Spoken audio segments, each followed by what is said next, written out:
So we're going to do Parshas Lech Lecha, page 54 and 55. Of course, it's you don't have to follow, but if you do, it'll help a bit. And it begins by saying, V'yomer Hashem el Avram. God speaks to Abraham. So here we're introduced, for the most part, to this new person, Abraham, or Avram at this point. And God says to him, Lech Lecha ma'artzecha u'melodatecha u'mebeis avicha la'artz ha'shareka. You should go from your land, from your birthplace, and from the house of your father to the land that I will show you. So there's a number of problems with this statement right away. First it says Lech Lecha, which means you should go, but you wouldn't have to say it that way. It's superfluous. It's like using an extra word. You could just say Lech, go, because this is a command form. God's saying you should go. You should go. But if God is speaking to Abraham, then of course who does he mean? He doesn't have to say, I don't go to you and say you should leave. I should just, or you all should leave. You'd say it in a command form with this shorter form. So there's like an extra word, right? And then it says the way that he's leaving is backwards. It says you leave your land, your birthplace, and the house of your father. Well, when you leave somewhere, first you leave your house, then you leave your birthplace, which is like your neighborhood, and then you leave your land. Right? You don't leave your land first, and then and the last thing you leave your house. So it's backwards. And you go to the land which I will show you. And of course, we don't know what that land is. He doesn't say. I'll just show it to you. Right? And then he goes on and gives him all types of blessings. But before he gets there, let's just talk about the first thing. So the first thing is that this expression Lech Lecha literally means you should go to yourself. Lech is to go, Lecha is you. Right? So the commentaries say that there's many different explanations for this expression. Rashi says simply, what does it mean go? It means go for yourself. In other words, go for your own benefit. And God's saying to Abraham, you should go, and it might not be easy to leave. You're leaving everything you have. You're leaving your home. You're leaving your country. You're leaving everything. But it'll be for your good. That's what it means. Lech, go for you, for your good. Right? And Rashi comments for your pleasure and for your good. That it's good for you. So that's why you should go. The famous Rabbi of Kusk, who is known for his very sharp statements, he says Lech Lecha means that you should go to yourself. That is to say, find yourself, discover yourself. That in this place where you are living in a place where it was your families lived here, your father lives here, they have a culture, and you are different than that culture, and you believe different, and you act different. You should leave this place and go and discover yourself. Find out who you really are. Because we know already at this point in Abraham's life, he has been tested numerous times. He's a monotheist. And being a monotheist was a radical idea. There were no monotheists then. Right? And there were others, but very few, and in the whole world. Mm-hmm. So he was living in a country that believed in polytheists, in many gods, and they believed in idols. Including his own father, including his own family, everyone he knew. So God's telling him, clearly you wanted to find one God. Now you have a relationship with this one God. There is one God in the world. But you have to now go and discover yourself, your relationship to that God, who you are.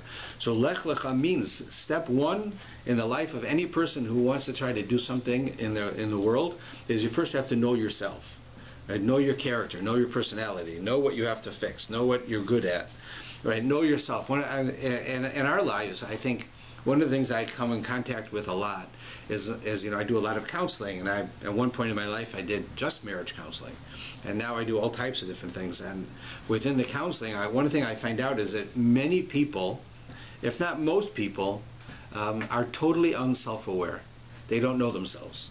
That all of us don't know ourselves perfectly. That's true, right? It's very hard to know yourself, but to say that there are many people who know themselves poorly. They really don't know anything. You can have. It's like I tell the story about singing. I have acknowledged finally at my age that I can't sing. It took me a long time to acknowledge it, but I can't, and I know I can't. So I'm not going to. I am not going to try to convince the people who run the services here to let me be the chazan, because I know that I'm bad. But some other people who try to convince them to do it are as bad or worse than I am, and yet they keep trying, and they'll actually do it, and it'll be poor. And not that they don't know technically, they know the laws, they know how to do it, but they don't have a voice. And that's not something you can do. That's something you have. It's a gift. You have it or you don't.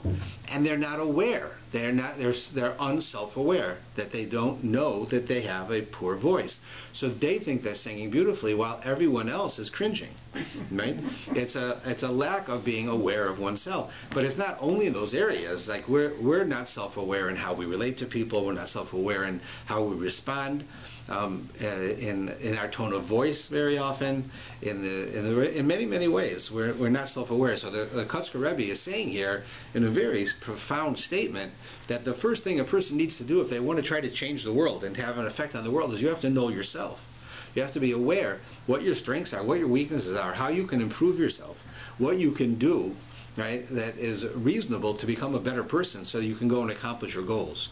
So according to the Kotzker Rebbe, that God is saying to Avram, step one, if you want to begin a process of trying to change the world, which Abraham's about to do, you have to know yourself. Right? And then if you look at it that way, then the rest of the statement makes sense. Because Rashi explains, right, that you should leave your land and your father's house and all of this, which is out of order. So, but based on the Kotzker Rebbe's understanding, what we're saying is we're not talking about physically. Physically, he has to leave his father's house and then his neighborhood and then his country. That's a physical reality. That's how you do it. And God is expecting him to do it physically. But he doesn't have to write that in the Torah. He's writing in the Torah that we're discussing more than just physically. We're also talking, I'm speaking to you about something on a more emotional and a psychological level, that you have to first leave your land. What does that mean, your land? That's your culture. You were raised with a culture. That, right, like we're Western. We can say we're Jews, but yeah, we have a lot in common with the Christians of Canada, and sometimes we have more in common, it'll appear to us, with the Christians of Canada than the Jews of Yemen. Yet they're Jews and we're Jews, because the culture we live in teaches us certain things. We have certain, for instance, we're raised with a certain amount of tolerance. Right, a belief in being tolerant of other people, about the way other people are, of being against bigotry and prejudice. It's part of the culture we're in. And I'm not saying that it's not a true thing in the culture, but it's in the culture. It's that's where we get it from. If the culture changes. Right, half-life of ethics in the culture is not very long, but you see how, for instance, in the last 20 years, how people within the gay community have changed the outlook of our society and how they relate to gays. You have it with women since the 60s. There's been a change in how it's looked at women working, for instance. It was not acceptable. It was not a norm in the 60s. It is a norm today. Right? Society can change, but society teaches us certain things. So God says to Abraham that the first thing that you need to do is to leave the culture of the society you are in. If you want to go and make a mark in the world as a monotheist, and you're living in a society that is totally polytheist, so there are certain parts of that are ingrained into you.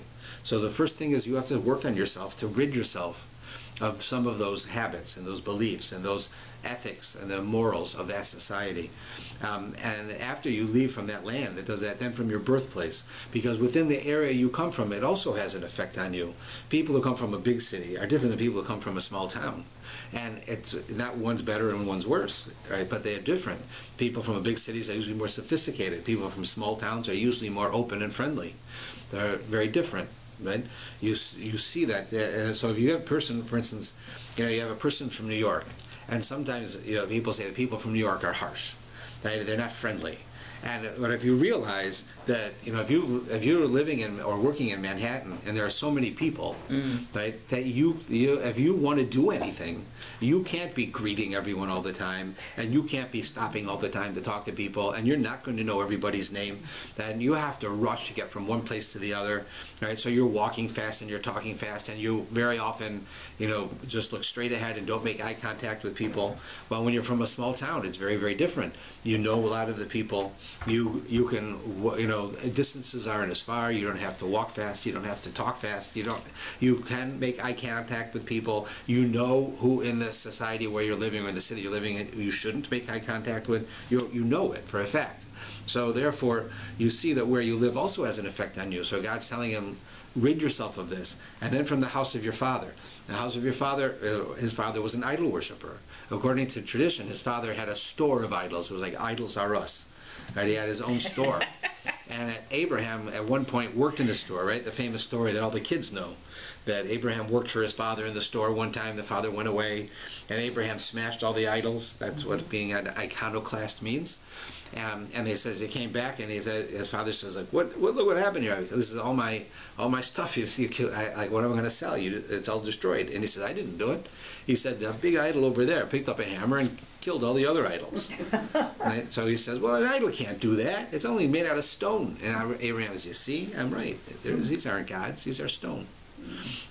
So that's a true medrash that has been made for children, right, to understand. It's very simple. There's much more depth to it.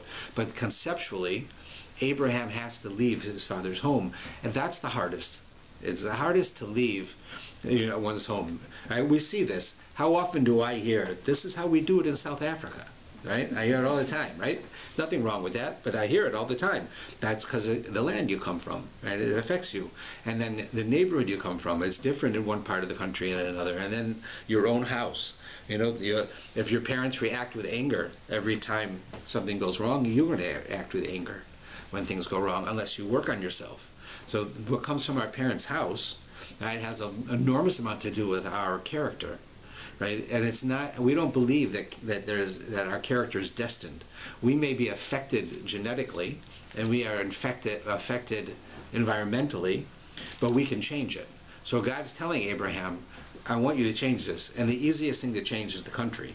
After you've accomplished that, then change where you come from, the area, and then change within yourself the effect on you that is negative from your father's household. Mm-hmm. So therefore, it's a logical progression. It's not backwards at all. Right? When you were talking about on a sense of working on oneself, this is the way you do it. You don't do it the other way. Right? And that's really the basis of it. And when he says it, to the land which I will show you, you'll notice that you don't have anywhere in the Torah where it talks about God telling that the Jews are going to go to Jerusalem, for instance. Jerusalem is not mentioned in the Torah. The place of Jerusalem, right, the mountain which I will show you, right, is in Jerusalem. But God doesn't say that.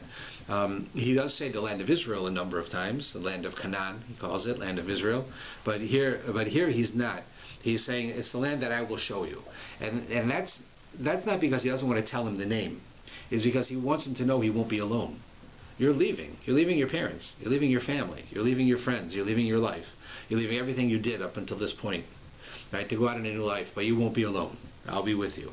So there are other people with him as well. But that's what God's message is. To the land which I will show you. Not the land that I'm telling you now. The land I will show you. I will show you. I'll be there with you. And it's an important point. Now next, he's given all types of blessings that are going to happen to him when he does this.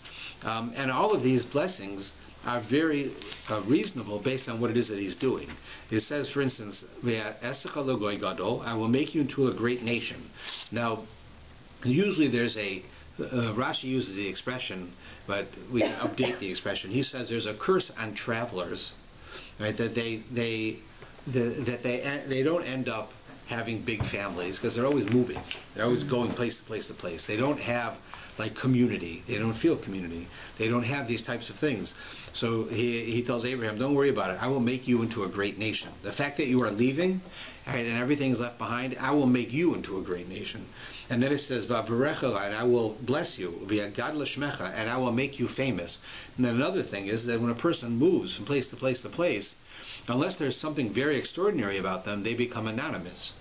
That's what you do if you want to be anonymous. Like I was a rabbi in Colorado at one time, and we used to always see that most of the Jews who were in Colorado came to Colorado because they were running away from something, right? Not consciously necessarily, but you had a great number of Jews in Colorado, and you had a small number of them who identified as Jews. It was almost as if many of them would come to a place like that because when they were in New York, everybody knew they were Jewish. I'm exaggerating it. And then they would go to Colorado. Nobody knew. They could be who they wanted to be, do what they wanted to do, and they would change. Right, because you're anonymous. That's my point here. People don't know you. Mm-hmm. So here, God blesses them. Well, that's not going to happen to you. You are going to be known. Right? God Lech Lecha. I will make your name big. That is, people will know you. You are going to become famous. And you will be a blessing. Mm-hmm. Not that you will be blessed. He said that already. You will be a blessing. Rashi says that you will be looked at by the world in such a way that parents will bless their children that they should be like you. Mm-hmm. Today we do that.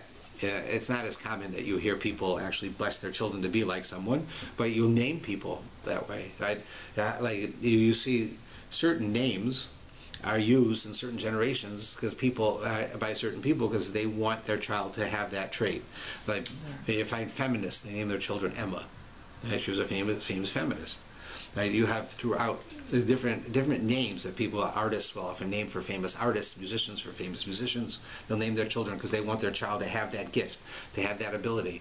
You have people who will, let's say even in Hebrew, sometimes if you don't have to name somebody for a member of your family, which you will do because you want to do the same thing, it'll often be on your personality. So, for instance, sometimes when you meet someone named Nachshon in the Torah was a very positively headstrong person. It says that when the Jews were at the Red Sea, God only split the Red Sea after they went into it. In other words, they had to trust that God was going to split it. They went into the water, and it didn't split. Not until they got in did it split. So the first person to jump in, his name was Nachshon. And it says that it only split after the water went over his nose, where it was like no turning back. He couldn't breathe. At that point, he had such faith in God. He was so headstrong in his belief of God that he went forward, and at that moment the sea split for everybody because of him. So somebody who has that trait of wanting to be strong and going out would often name his child Nachshon. So you find people do that. So that's what he's saying here. That you will be a blessing. People throughout history will name their children Avram. People will throughout history will say, I want you to be like this man Avram. Right? That's what God's saying then. So all of the things that happen to a person who leaves where they come from, the opposite is going to happen to him. And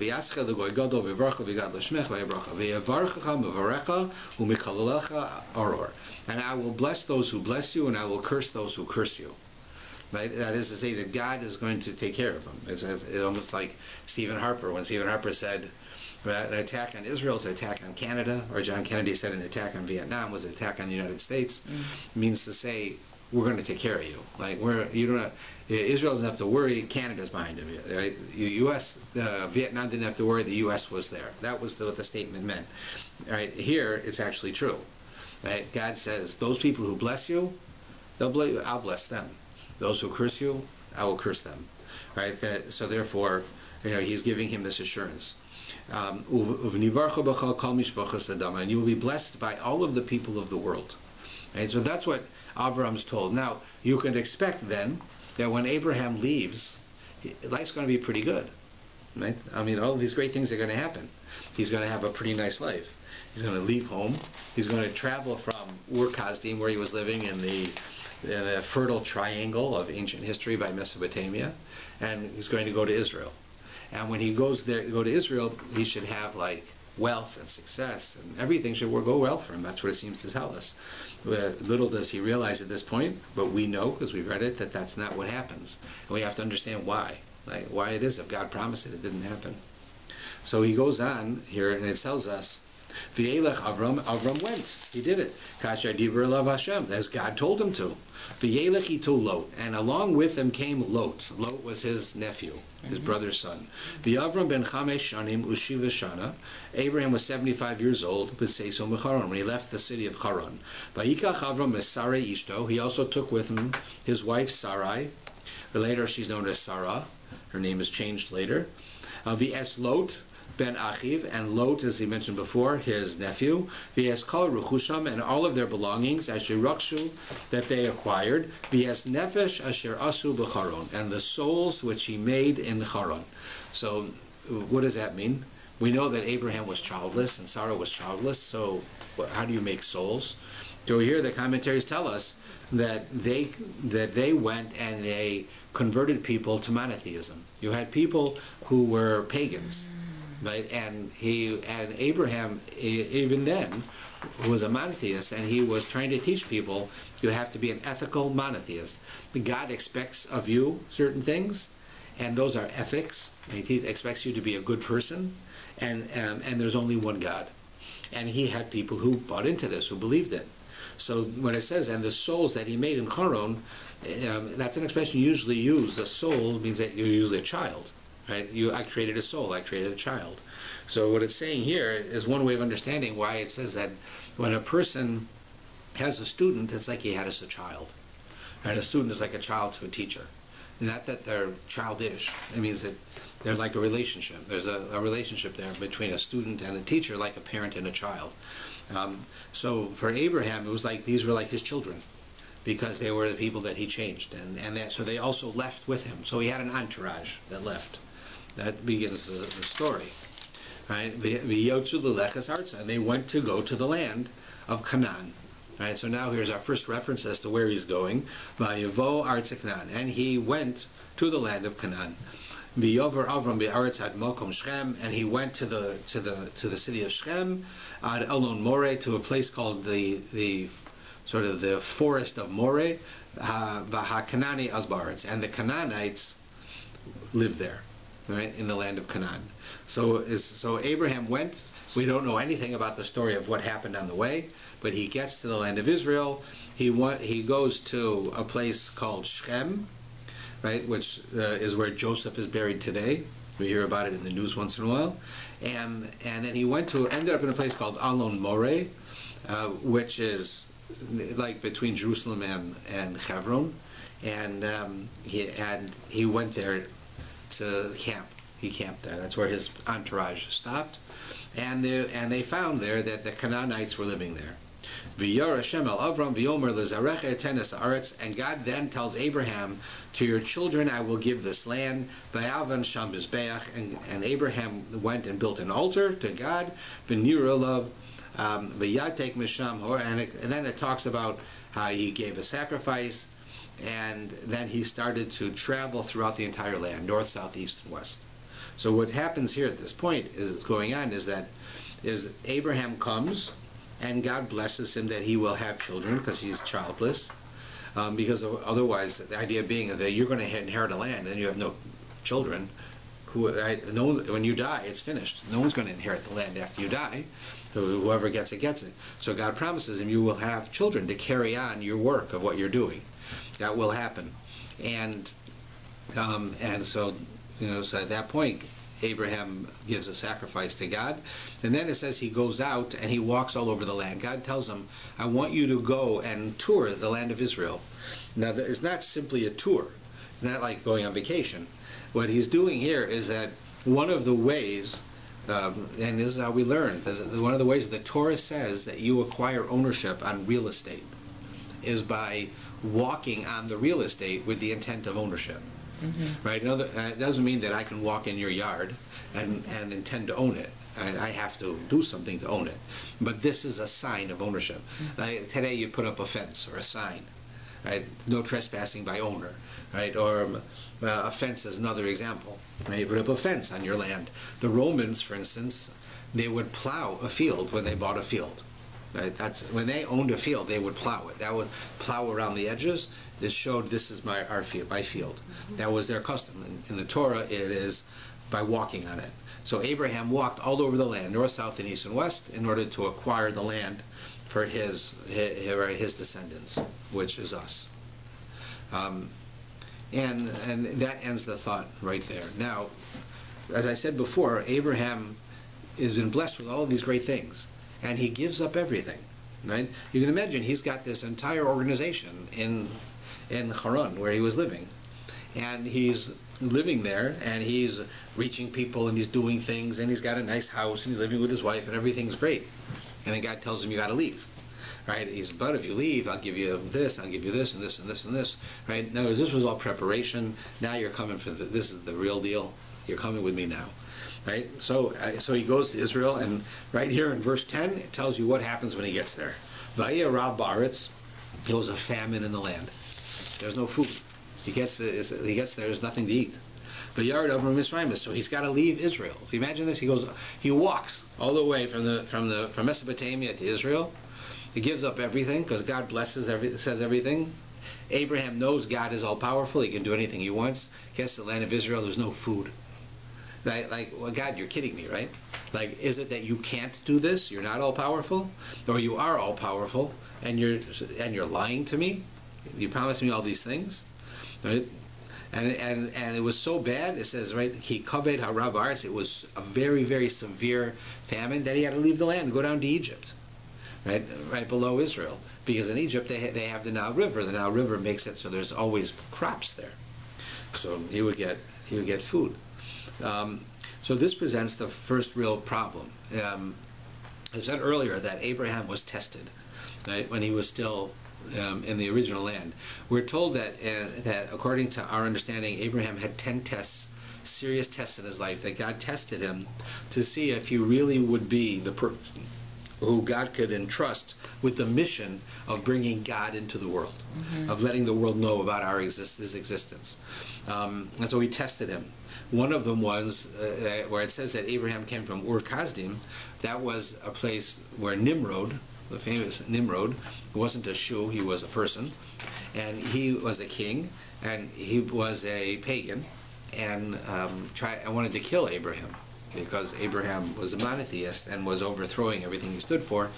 Abraham comes in and he tells him, either you bow down to me because I'm a god, he tells him. Nimrod says he's a god, or I'm going to throw you into this fire. And he had this, they call it a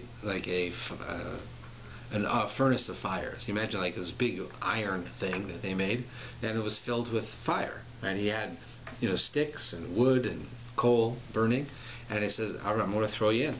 I'll kill you. So either you bow down to me or you're going to die. So it says that Abraham wouldn't bow down, and he threw him in, and that God made a miracle that he didn't die, because Abraham was such a strong believer, and that was the test. The test was, would he give in because he didn't want to die? That was a test. So there are many tests. It says. So who did that test to him? Aaron. Nimrod. Nimrod. Okay. So it says out of all of these tests, it says according to some opinions, the hardest test was the test of Lech Lecha, of leaving his home.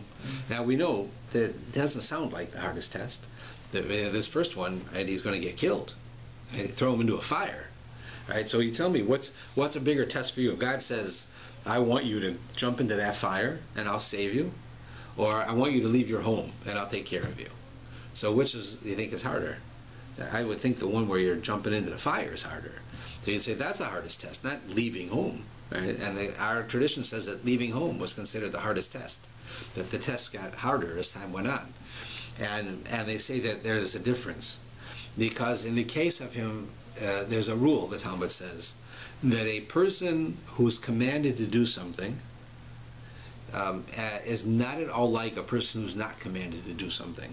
If a person's commanded to do something and does it, it cannot be compared to a person who's not commanded to do something and does it. In our lives, how does it work? Like if I go home and I see the dishwasher is full and I empty it, and then my wife comes home and I say, you see, I emptied the dishwasher. I'm a big shot, right? I did it on my own. No one says anything. My wife says to me one day, would you mind emptying the dishwasher? I go, I don't want to empty the dishwasher. Well, what's the difference? The difference is it wasn't my idea. You're telling me to do it. Because you're telling me to do it, right? Or even asking, but you're telling me, I don't get that feeling, right? The same feeling. So which is harder? It's harder for me to do it when she tells me, because I have to subjugate myself. I have to lower myself and say, okay, I'm going to do what she asked me to do, rather than doing it on my own, right? So Abraham went on his own and believed that God would save him, and God saved him from the fire. But Abraham left home because God told him to. He commanded him. I'm telling you, leave. This is what will happen to you, leave. What happens when he gets there? Nothing good happens to him. If we read the next couple pages of the Torah, we've read already, he gets there, there's no food.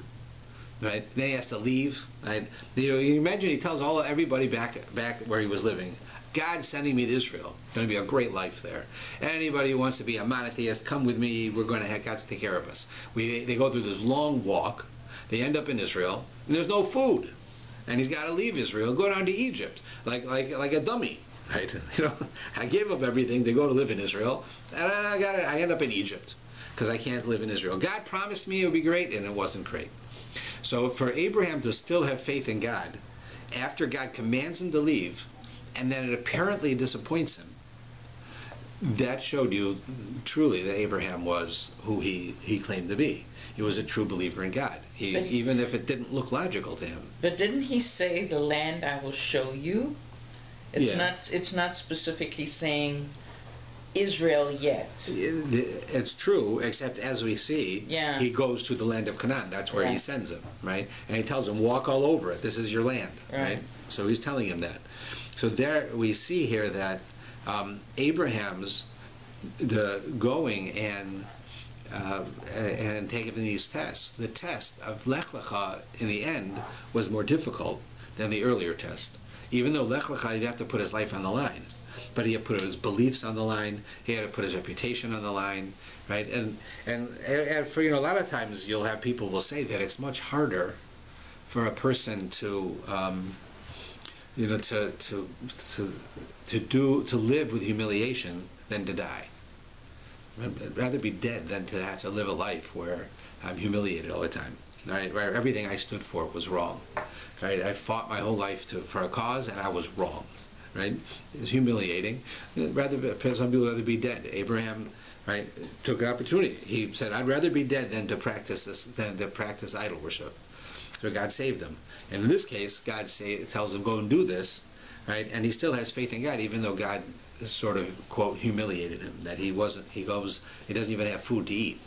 So that's one of the examples that came to mind was a story I heard a number of years ago in Israel, where there was terrorists. They would put bombs on, and they would go on a bus and blow themselves up on the bus and kill people. So there was an article in the paper there that a guy goes to get on a bus with a bunch of people in Israel. A lot of people get on at the same time, and a guy trips and falls down, and he hits his head on the sidewalk, and he's like in and out of consciousness for a little while. So people are trying to help him.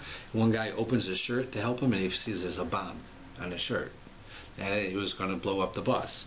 So he tells the bus driver, and the bus driver starts yelling, "Everyone get off the bus! Let's get out of here!" And the bus driver helps everyone off. And other than I think one elderly person who didn't get off quick enough, everybody was saved when the bomb went off.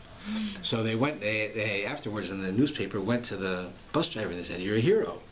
You saved all these people." And he said, "I'm not a hero. I'm a coward.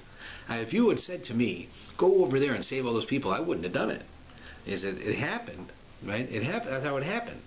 I didn't choose to do it. It happened. I was there and I reacted, but I didn't make an ethical, logical choice. I did it. So I'm not a hero." That's what he said.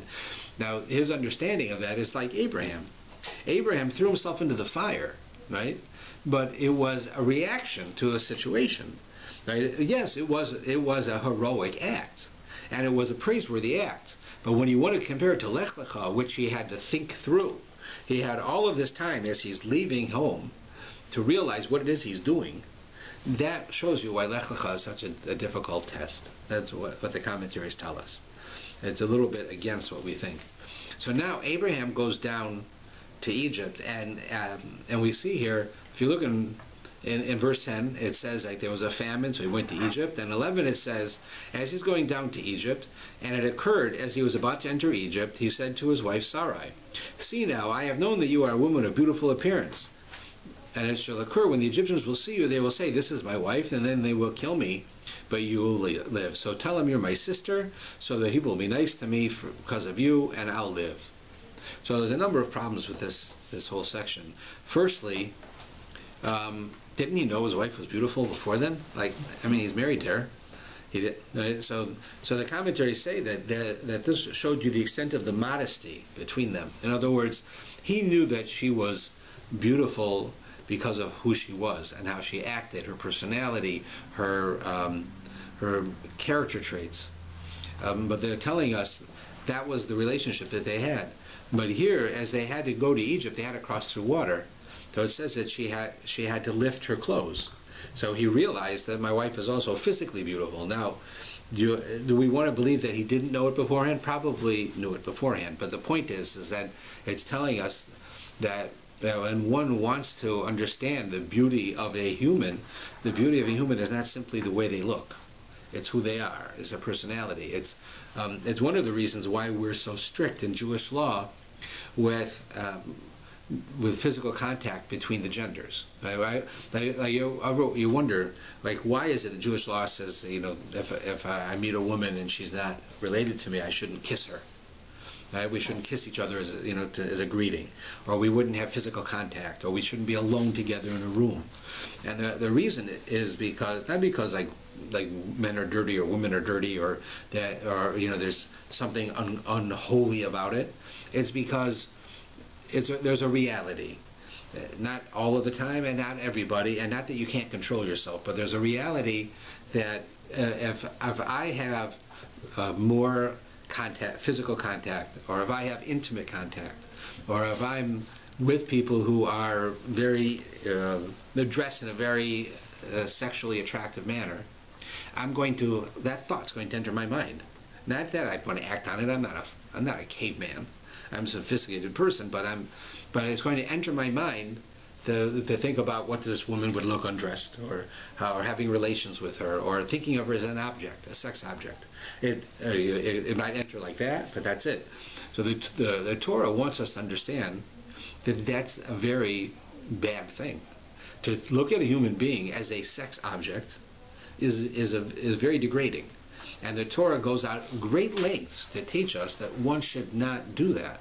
And therefore, whenever the Torah says that even if it means that you can't do some things that appear to the average person to not be a problem, like to meet a woman and to kiss her on the cheek, what's going to happen? Like, doesn't she have self-control? I don't have self-control. Of course we do. But the less of those things you do, the less chances are to inspire my thinking of this person in such a way. Could it be the less you do, the less there's going to be affairs and illicit relationships? Maybe. I can't say. I think that those things happen more so because you plan them to happen. You want them to happen, then it happens to happen because I touch a woman's hand and something happens there. But do I acknowledge that when I have even minimal physical contact or intimate contact, or even come into contact with a woman who's dressed in a manner that's seductive, that I think of them as a sex object, even for a moment? Definitely. I'm a human, and it's part of who I am. And the Torah is telling us that is not something you should do. You have to reinforce within yourselves that people are people, and they're multifaceted, and sexuality is a part of who they are. But it's not a part of who they are in business. It's not a part of who they are in the street. I mean, it's a part, but it's not what you're supposed to be stressing or dealing with. You're supposed to be dealing with intellect and emotion and psychology and personality. And yes, sexuality plays a role, but it isn't the primary role. And if you allow it to be the primary role, then you cause all types of problems. So therefore, this is not, might or might not really relate to that, but it's an important point to understand that it's not that the fact that you may see some, that there's a lack of handshaking between the genders or kissing between the genders other than who you're related to. It's got nothing to do with this outside idea that women are inferior to men. There's no idea that you don't see it anywhere.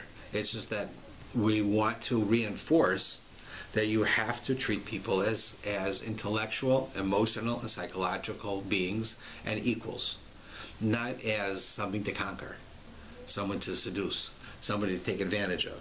Right? That isn't to say that there aren't occasions when it is appropriate. That there is times. I mean, right? Young people all the time when they date, right, and they want to get married. I say when I talk to them in private, did you feel any sexual friction? If you don't feel that, then there's something missing. If you feel that, then that's a positive. But that's because it's appropriate. You're looking for someone to marry. You're not looking for someone to do a business deal with, right? That's the point there. In any case, so now you have this story, right, which is a very odd story, Right? Abraham tells Sarah, I'm going to lengthen the story. Abraham tells Sarah, we're going into a corrupt country. And in this country, they will, they will just take women. Women are defenseless. They'll take them and put them in their harems. Right? If a beautiful woman comes into the country and she doesn't have people to defend her, she's gone. And the king is the worst. The king is the king. Nobody can stop him. There's no rules. The king, it's not like being president. You have no rules. You can do whatever you want. The king sees a beautiful woman. He says, get her, and she's in my harem. I got one more woman. So Abraham says, my wife, you're beautiful. They're going to see you, and they're going to take you. And and the only thing that will stop them is that they won't take a married woman. Right? And you're my wife. However, these people are ruthless. What they'll do is they'll kill me. And then you won't be a married woman. Right? So Abraham tells her, so listen, tell them you're my sister. Because if they're going to take you, they're taking you in either case. Right? If they're not going to take you, right, then because you're married, then they'll kill me and take you. So we have to have trust in God that God will take care of us. But if you would, tell them you're my sister. And she does, right? And she goes down and it says that she's a sister, and they do take her. Nothing comes of it. Right? She gets given back. We'll see it in a short while, but they do. So what we have here, though, is one of the first instances of a lie. Abraham tells his wife to lie. And we would think that lying is something we would not want for our spiritual forebears, right? The great leaders of the Jews, right? You would think that they shouldn't lie. We would think lying is bad. However, if you study the Torah, you'll notice that lying is different than many other things. If you look in the Torah, for instance, don't steal, don't rape, don't murder. It doesn't say don't lie. There's nowhere in the Torah to say don't lie. Clearly lying is wrong, and clearly there are laws about it. It says in the Torah, from a lie you should distance yourself, right? Which we understand at a simple level means don't lie. But what it really is telling us is that under normal circumstances, you should not lie. But there are times when you should lie. There are times when you should. If my wife would come to me and she would go to the store and she'd find a dress that's let's say on closeout, and they tell her you can't bring it back, and it's green, and she comes and she puts it on and she shows me, look what I got today. I got this $200 dress for $35. Now, do you like it? Does it make? How does it look? And it's not embarrassing. Like, it's not like it's too tight or too small or got a hole or something. It's just I don't like the color. So I'm going to lie to her. Because what's the alternative? Let's say I tell her the truth. What'll happen? She'll put it in the closet and never wear it. Right? She can't bring it back. Right? And she clearly liked it. Right? And I don't hate it. And it's not embarrassing to her. She wouldn't be embarrassed wearing it. Nothing wrong with it. It's not too tight or too small or anything. It's just that I don't happen to like the color. I'd prefer if she had it in blue than green. But why would I tell her the truth? What good is it? There's no good. And there's no good for who? For her. I don't benefit from it. She benefits from it. Right? So there's rules. That there are times when a person needs to lie. One of the rules is that it has to be to benefit someone else. It can't be that it just benefits you. Right? Like I forgot to pay a bill, so I lie and say, yeah, I paid it. And then I go tomorrow and pay it. Right? That's self-serving. That you're not allowed to do. But there are times, and you will find numerous times, where our forefathers will lie. And even the mothers will lie. Right? In very serious places. But it's always with these certain rules, where there is a necessity for a greater good for someone else. And therefore, we may call those, lies for white lies. We can call them what we want, but the rule is there are certain rules that go with it. You can't just do it. And what's important is if you read the commentaries, they'll say these aren't lies. Like it'll say, like here it'll say, Abraham tells her, well, don't tell him you're my wife, tell him you're my sister. So Rashi says, well, she was his sister. Because there was such a thing in ancient times as wife-sister, that she's related to you distantly, and she's at a certain superior level of the relationship, of a higher level, so they would call them a wife-sister. So therefore, when Abraham said that, it wasn't a blatant lie. But let's put aside Rashi. His intent was to lie. His intent was for her to lie, right? Even if the words that she said and that he said to her were not bald-faced lies, the intent was to lie. So why does Rashi say that? We have it in a few places. We have Rivka tells her son Jacob to go to his father Isaac and say to him and pretend that you're Esau, and that you and tell him you're Esau so you can get Esau's blessings, right? Right, and so Jacob goes, and Isaac's blind, so he can't see who it is, and they're twins. So there's some resemblance, and there's some resemblance in the voice. The voices were similar, but their bodies were different. Esau was very hairy, and Yaakov was very, very hairless. So it says Yaakov took the hair of a goat and put it on his arm, and when Jacob went to put his hand down on his arm, he felt the hair. But then when Jacob spoke, he heard Jacob's voice, which is the same as Esau's, but Jacob spoke in a sophisticated way, and Esau was like a street fighter. He would speak very gruff. So he says, it's the hands are the hands of Esau, but the voice is the voice of Jacob. That's what Isaac says to him. He's wondering, something's wrong. This isn't Esau, who I'm expecting. So he says, it is I, Esau, your older son. That's what he says. So Rashi says, that's not a lie. He said, it is I, period. Esau is your older son. Mm-hmm. Right? But that's not, he was trying to lie, right? He wanted to lie. He wanted him to think that he's Esau. Mm-hmm. So why do they do that in every occasion? The reason is because there's another rule. This is a psychological reality, and the Torah is telling us. There are times when you have to lie, but when you have to lie, do the best you can to not say the words that are blatantly a lie. Say the words in a way that you are purposely misconstruing it, so that the person who hears you could understand it in more than one way. Even though you want him to understand it as a lie, but he could understand it otherwise. Why? Because if you speak like that, in a way where you are literally saying a lie, I'm not Jacob, I'm Esau, right? Straight out. There's no way you can say that wasn't a blatant lie. What happens is, even if you're allowed to, if you do it enough times, it becomes easy to lie. Mm-hmm. And then you'll start lying when you shouldn't. So the Torah is telling you that by your actions, right, ingrain into your psyche how you think. So even if you're allowed to lie, you should speak in a way where it's not literally a lie, even though you're trying to say it as a lie. So that way your psyche itself can, inside your head, you can rationalize what you said, and it won't make it easier for you to lie. It's just like, my daughter is like in a medical program. I got a medical school, and so she tells me the first time that she has to work on a cadaver. She doesn't want to do it. And then like a week later she tells me, I got to do surgery on her face. Right? I don't want to do it. Right? And so I spoke to some of the doctors that she did stuff with here. So they say, yeah, at first it's terrible. After a while you get used to it. So how do you get used to it? Working on a dead body? You do. You get used to it. Right? Doctors walk in, they do surgery the first time, though, like a doctor will pass out. After a while, he gets used to it. Does it mean he doesn't care? Of course he cares. He's used to it. That's the same thing here. It's not that if you use the words, you still don't want to lie, but it'll be easier for you to lie. The difference is if you lie with a bald-faced lie, where you actually lie in a way that nobody can understand differently, then what you're saying is, right, is you are becoming a liar. Right? You're becoming a liar, a person who lies, and then it'll be easy to lie when it's not right.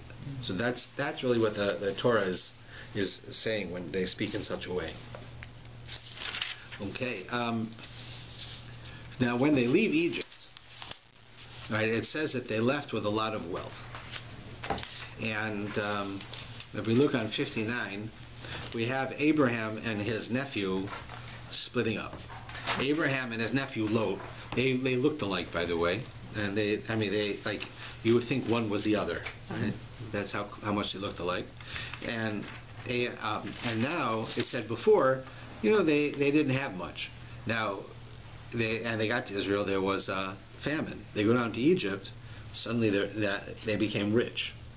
And it says, if you look in chapter 13 here on 59, Abraham went up from Egypt, he with his wife, and all that was his, and Lot with him to the south. Now Abram was very laden with livestock, silver and gold. He proceeded on his journeys from the south to Bethel, now he's in Israel, to the place where his tent had been at first, between Bethel and Ai, to the side of the altar where he had erected at first, and there Avram invoked Hashem by name. And Lot, who went with Avram, had flocks, cattle, and tents, and the land could not support them. So there's a couple of problems here. What happens at first is these two, and it says earlier that Abraham tells Lot, you're like my brother. You're my nephew, but you're like my brother. You gave up everything like I gave up everything. You're coming with me because you're a monotheist. You believe in it, right? Now we get to this chapter. It says that in verse 8, Abraham says to Lot, please let there be no strife between me and you, and between my herdsmen and your herdsmen, for we are kinsmen. It is not all the land before you. Please separate from me. If you go left, I'll go right. You go right, I'll go left. Here are these two people who are like brothers. They're so close. Suddenly they can't be together anymore. Something splits them up. What's the difference? The difference is money. They're rich now. And when they're rich, you see, if you read the sentences, there's fighting between their entourages, because they both have sheep, and they both have cows, and they have to eat. And Abraham won't allow his animals to eat on someone else's field without permission, and Lot would. So there was fighting going on. And you have this one sentence that sort of tells it all. Let's see.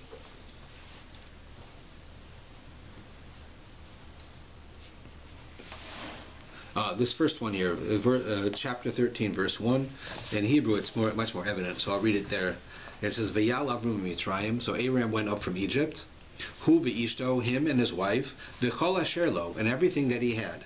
V'lot imo, and Lot was with him. That's not how you write a sentence. It's not grammatically right. You should say, Avraham went up from Egypt, and with him was his wife and Lot, and all of their stuff. Right? It doesn't say that. It was Avram went up from Egypt, Avram and his wife, and all their stuff, and Lot. They're telling us that all of the stuff separated Avram from Lot. Right? There was now a problem, because they became rich. So before we had an issue with monotheism, with humanitarianism, and that Avram and Lot agreed on this and they left. Now Lot becomes rich. Avram becomes rich. Now Lot seems to not have the same character as Avraham, so they can't stay together. And where does Lot go? Lot goes to stone. Yeah, you imagine this. Here you have like the two leaders of a new religion in the world, right? The whole world starts hearing about this ethical guy who does all these amazing things for people, and he cares for people, and he takes care of people, and his nephew's with him, and his nephew helps, and his wife's with him, and his wife helps, and they're getting, all of these people are starting to follow them, and they got these big entourages, and they acquired a lot of money when they were in Egypt, and now they're rich, and they're coming back to Israel with all the blessings that God promised them. It's all happening now, right? And they have a little bit of a disagreement, and Lot leaves. So what do you think he'd do? Like, he would go to like Mecca, he would go to like some holy city. No, he goes to Las Vegas. He went to Stone. He went to Sodom. That's where he goes, to Sodom, right? And Sodom is exactly what you think it was. Sodom was a city that legislated against ethics. You weren't allowed to give charity. If a person came in and asked for charity, and it said, and they would throw him out. They'd say, you give charity to someone, they're going to be, it stops them from having an incentive to work. So you can't give charity. You can't have guests. You take care of yourself. Like, it's a real right-wing Republican world, right? No liberalism. And that's what Sodom was. And that's where Lot goes. Of all the places, that's where he goes. And later, when in the upcoming parshas, where Abraham has to save Lot's life, right? I mean, he does it in this parsha once, but later on, when he has to go to Sodom, God's going to destroy Sodom, right? That has a story, but God sends an angel to Sodom, and the men of Sodom want to rape him. And it's a male, like a male. They believe that because they don't know it's an angel, they think it's a person. They want to rape him. Right? It says it right in the Torah that they want to rape him. And Lot, who's so corrupted, but realizes that perhaps homosexual rape is probably worse than heterosexual rape, he says to them, "Don't do that. come take my daughter instead. Right? Like, we're going to have that's what he became. Right? That is within a couple of parshas. Lot totally was corrupted by the environment he was in. Right? What's he doing? Here you see what money did to him. That's what happened. He was a totally ethical person. And then he got himself into a situation where he made a wrong decision about money, and it affected him. And he went and said, you know what, I'm going to go to this place where I can keep my money. And then all of the ancillary things that went on in this city affected him, so that he became corrupted. Right? And in the end, we learn later that Abraham saves Lot. You know the story with Lot and his daughters and his wife. And his wife looks back, and she turns into a pillar of sand. And Lot goes off with his daughters, and they see Sodom and Gomorrah are destroyed. They're totally destroyed. They look behind them, they see it's destroyed. They think they're the only people in the world. That's what they thought. They thought the world was destroyed. They're the only human beings. Well, Lot can't handle it. He gets drunk, passes out, and the two daughters have relations with him because they want to perpetuate the humankind. They both get pregnant, and lo and behold, there's a people everywhere. Like, it didn't work. They didn't need it. They were wrong, right? And the story goes on as to what happens to those children and who they are. But it shows you the depravity. He's willing to give one of his daughters to a bunch of men to rape her because he thinks that's better, and then his daughters go and have relations with their father, right? And think it's perfectly logical to do, and then, right, that's what's happened to them. That's how far they fell.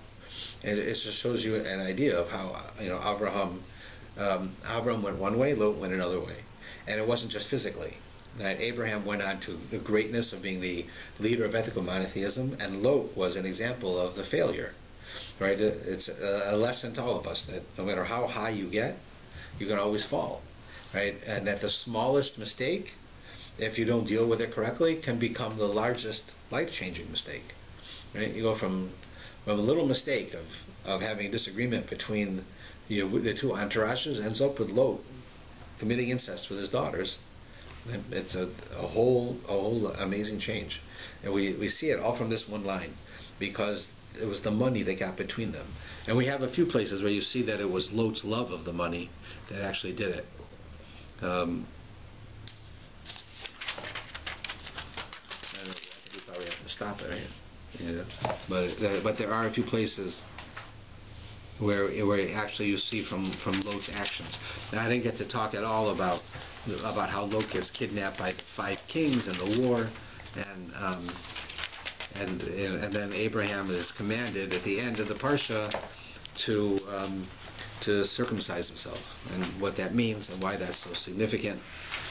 But I guess we'll have to do that another time. All right. Well, thank you all for joining us. And we at least got through the first half.